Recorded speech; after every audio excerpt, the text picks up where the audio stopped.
Welcome back to another technical deep dive here in the debug zone.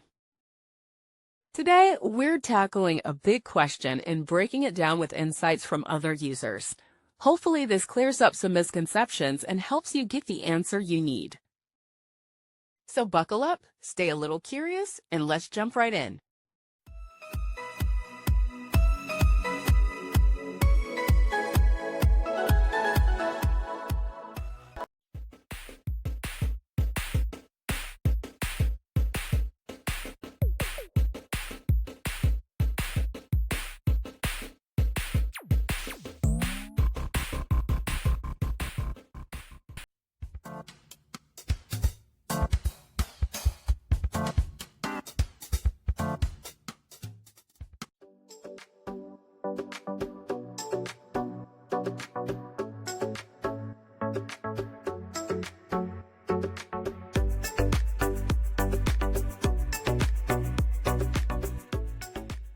And that's a wrap.